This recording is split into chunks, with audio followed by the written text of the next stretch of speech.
So hi, I haven't spoken about the Charlie Kirk murder until now because we didn't know anything. And since my channel was created not to report the news but to make sense of it, I felt like the only responsible thing to do was to wait until there was more information. It now appears that the person who shot and killed right-wing political commentator Charlie Kirk was like the majority of shooters in America, a young white male from a conservative pro-gun religious background. After being told for 2 straight days that the left had declared war on America, that the shooter was most likely trans, or in Congresswoman Nancy Mace's words, pro-tranny, after the Wall Street Journal published an article they had to later walk back that the bullets had a pro-trans message because it turned out to be just the markings of one of the world's biggest ammunition factories, they were wrong. We still don't know the motivation for the killing, but we will find out more in the coming days. But here's what I'd like to do. I'd like to put it in context, because I think the biggest takeaways we have right now are the following. We have a gun problem in America. People who are unhappy have easy access to high-powered firearms to take their unhappiness out on others. The 2 children who were shot in school the same day Kirk died were shot by a 16-year-old who had been radicalized online by white supremacist groups and had easy access to a handgun. After years of being told by our own law enforcement, including the FBI, that the majority of domestic terrorism is perpetrated by white extremist groups who are the greatest threat to our national security, we have done absolutely nothing but allow those groups to flourish and grow. Charlie Kirk himself was one of the people who grew that movement. You only need to talk to the Black women and minority groups and marginalized groups or immigrants he personally targeted to get a first-hand account. Or look back on any of his speeches or comments or debates to see that white Christian misogynistic narrative that he was preaching. Now, that does not mean that Charlie Kirk deserved to be shot. No one deserves to die in such a violent way. But we should question why this one death resonated so strongly with the same people who know school children die in the same horrific way every day but don't care. I want you to take what happened to Charlie Kirk and imagine that as a 6-year-old boy in class, or a 70-year-old grandmother at the grocery store, or a mother of 4 at Walmart. What is the difference? Is it that you saw it happen? That he felt like one of yours? That the event was so visceral and vicious that it shook you up? I understand that. But then let's take that as a lesson. That this kind of violence should be unacceptable to our country, and we should be doing everything we can to stop it.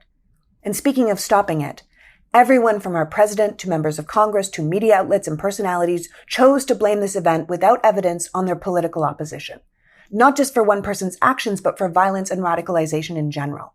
It should feel ludicrous to blame one half of the country for a single person's actions. Not only that, but to demonize the political party who has done everything they can for decades to limit gun violence. The party who begged you to care about your fellow Americans being slaughtered at the movies or in churches or concerts or schools, but were met with nothing but thoughts and prayers and AR-15 lapel pins. How is it possible that the party of common sense gun legislation and the Office of Gun Violence Prevention could be the party being blamed for someone getting shot? And if we're talking about political violence, then we need to remind people that historically, it is the left who are the targets of political violence. It is the people who seek equality and change and justice and fairness who are most often assassinated. Everyone from Lincoln to JFK, RFK, MLK, Malcolm X. Gabby Gifford was shot in the head on stage. Minnesota Representative Melissa Hortman was executed with her husband and dog in their home this summer. And she was only one of 70 people on a list of Democratic lawmakers targeted for death. So I refuse to sit here while the Democrats and left are painted as the party of war. The Republican president himself just changed the name of the Department of Defense to the Department of War and threatened to invade Chicago. It was right-wing agitators who stormed the U.S. Capitol looking for lawmakers to kidnap and kill. It is the right wing who spent the past 2 days creating a false narrative, blaming an entire group of people for a violent execution with no evidence. The right wing who is using another American family's tragedy with gun violence as an excuse to start a war they already wanted to start. So unlike everyone on the right who tried to capitalize on Kirk's death to spin some narrative to their own benefit, and everyone on the left who felt the need to lionize a man for free speech who did more damage with that speech in his lifetime than most people could ever dream of, I'm just going to stick with the facts. And the facts are this country has been deliberately divided and set on each other to the benefit of a small group of people in power, and we keep helping them. We are fighting each other when we should be putting all of our attention on them. The people crashing our economy and taking our healthcare and bankrupting our farms. The day Charlie Kirk died, the Republicans in the Senate voted not to release the Epstein files, something Kirk himself had called for them to do. But so many people don't even know that happened because their news and social media feeds were filled with a call to bring war and death to the Democrats. Sometimes things aren't as complicated as they seem. Ask yourself who benefits most from something and then see who tries to capitalize on it. The Democrats didn't do this terrible thing, but an entire political party and industry went into overdrive trying to make you think they did. Why? And what did we miss while we were dealing with that? 3 days later, the world is still divided. Why? Let's break it down. So guys, make sure you sit down, give a like, and share with your friends because we're gonna break this down. So Charlie Kirk, we all know, was a founder of Turning Point USA, a close ally of Donald Trump. No, so this guy was fatally shot during a student event in Orem, Utah.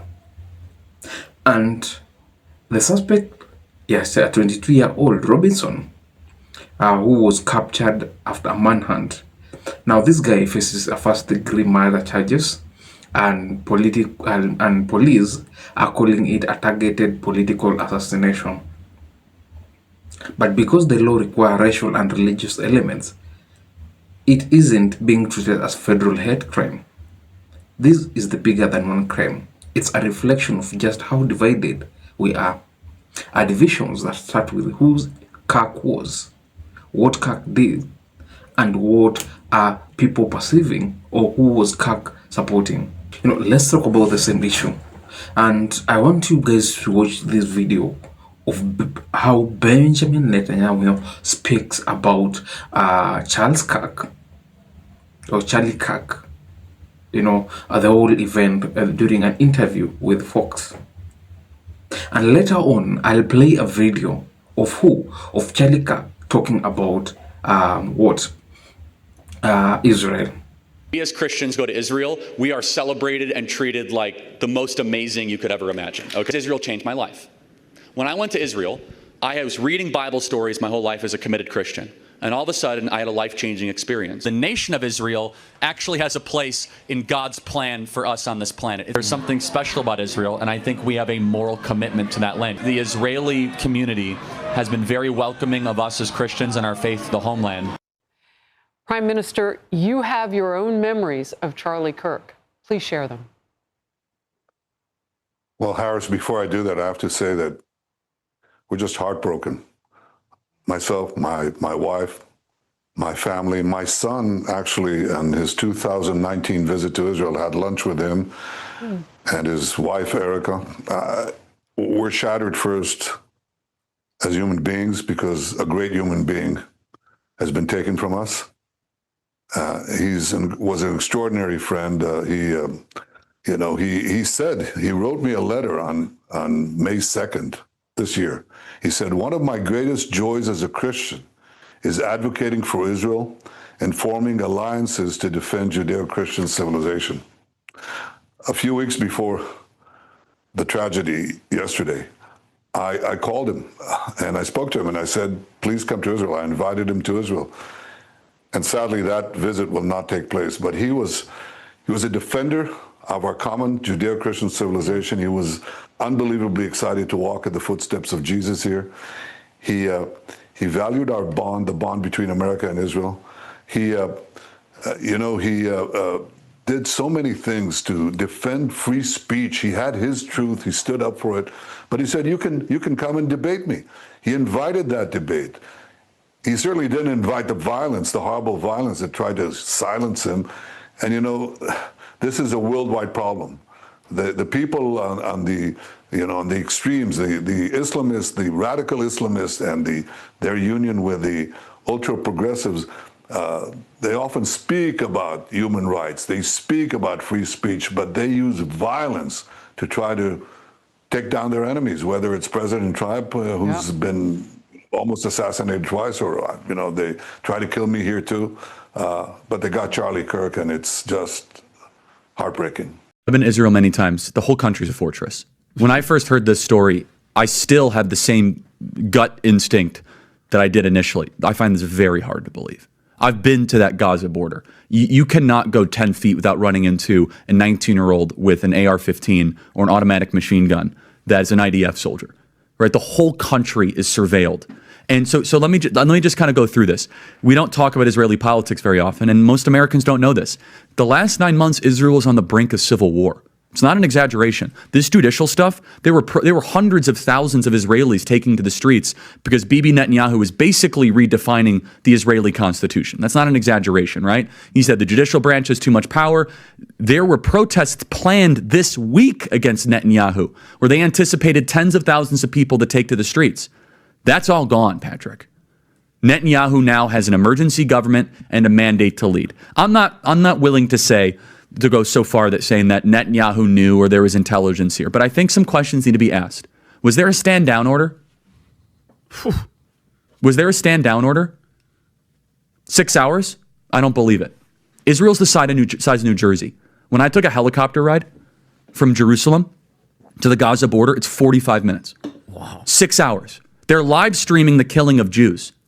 Did somebody in the government say stand down? That is a legitimate, non-conspiracy question. The whole country is the IDF. The whole country is. Yeah. And you're trying to tell me that they're going to concerts and kibbutzes and schools and by report. Now, when the conservatives are pushing, their agendas against the liberals or the left wing, and they feel this was a political motivated that are actually who are the Democrats or the liberals or the left planned. And some of these MAGA influencers have politicized, have come out, they've called for civil war. No, they've called for war for anybody, for all the Democrats, all the supporters. Even if people are trying to actually do what they're trying to mourn in peace, to mourn a very good debater, a very good person, on his own ways. The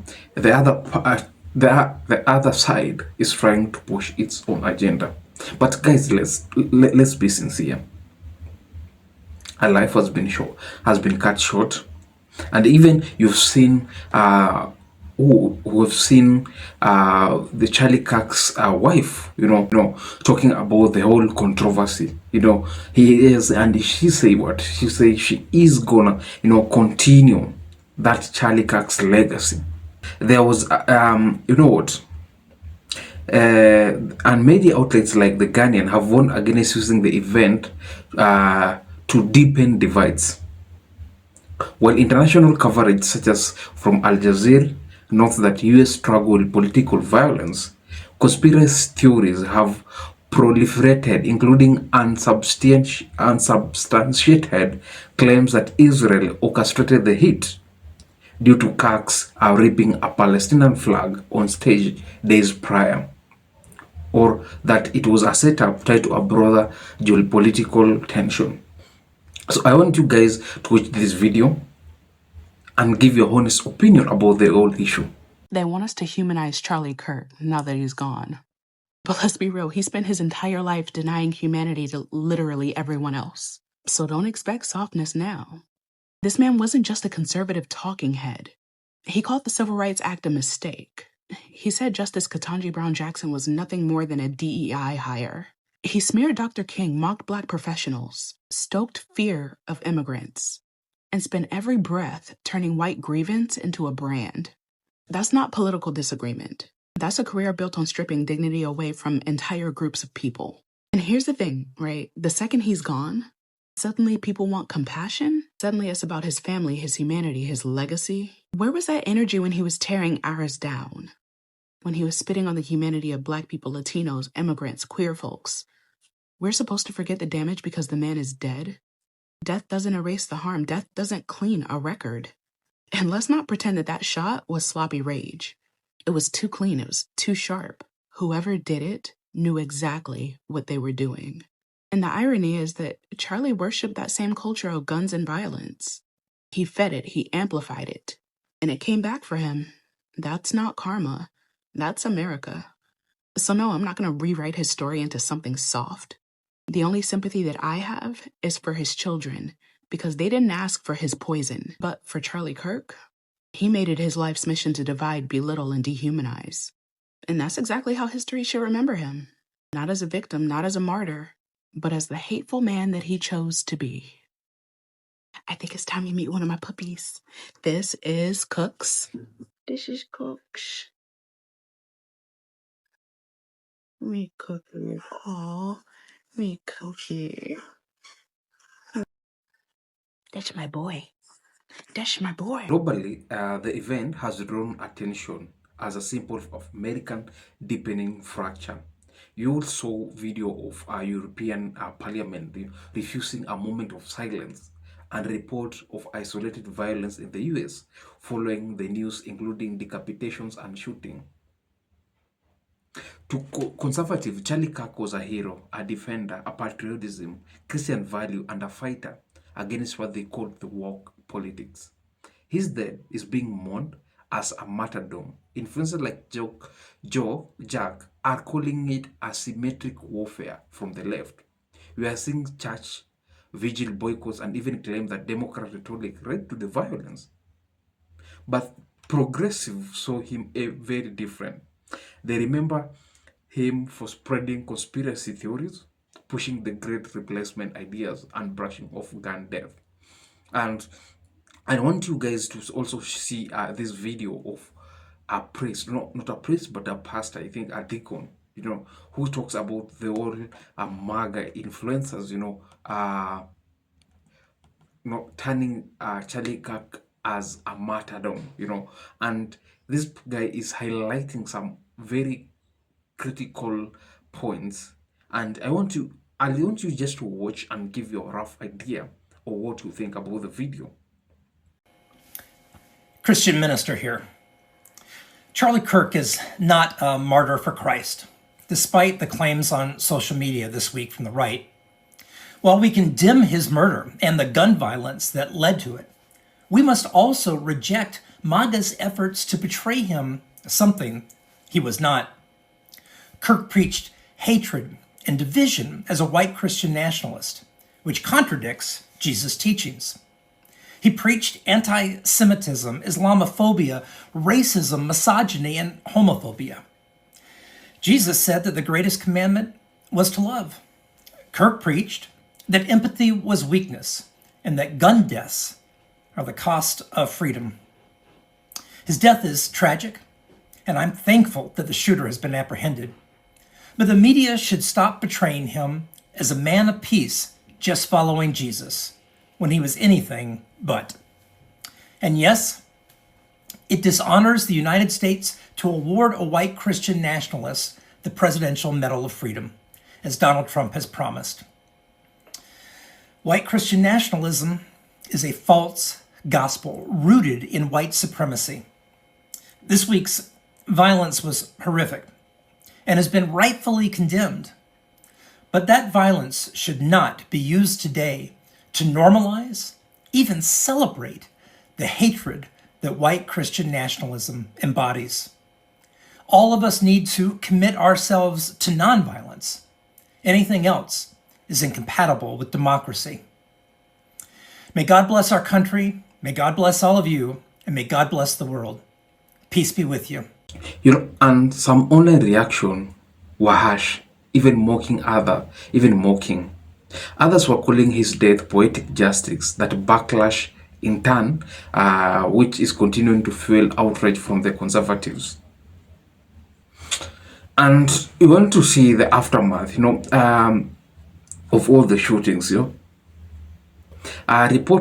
reports emerged of Kirk rejecting funding from Israel Prime Minister Benjamin Netanyahu and shifting stance on Israel behind the scenes, fueling speculation about external involvement.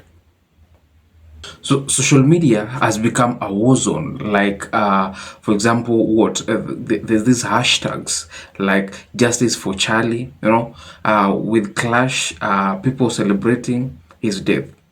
And other than their conspiracy theory claiming the shooting was staged and leaked video of Kirk's body shared online has drawn criticism, and which we want to just condemn this. As one of the reporters said, that nobody deserved to relive Charlie Kirk's death. You know, the world, needs to actually calm down and sort this out. Let's not call each other, because some of these Democrats are, because I've seen there are no cities where there were 99% of votes, either red or blue state. No, there was no state where it was 99% red. There's always a blue somewhere, or there's always a red somewhere. And these are your neighbors. These are people whom you interact with. So when you guys have that hatred, it's like, at the end, how will you live with your neighbor? Because of different political views.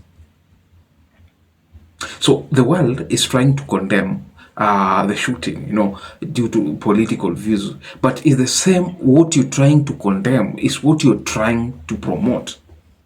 You see? You say, stop killing people because of their political views. You are calling out civil war against the Democrats. These are another people. So why are we living in pretense? Why are we hypocrites? And now here's the big picture. America is still wrong. After the 2024 election, Trump returned to power, divided the nation even further. Car killing feels like a symbol of polarization, just like the January 6th or the assassination attempt that we have seen before. The legal process could spark more debate.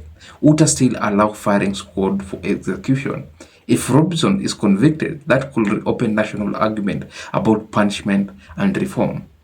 Globally, this looks like part of violence, or part of rising wave of political violence. From Russia to Latin America, we have seen what happens when politics turn deadly. So guys, if you want to destroy, your country, is you continue what you guys are thinking, is continue what you guys are planning. We need to learn to how to live with these people, with your neighbor, with a person that you have different political view. And guys, in the end, Charles Kirk's death is more than one man's tragedy. To some, he was a patriot. To others, was a provocator. His legacy ensures that debates around him will not end soon.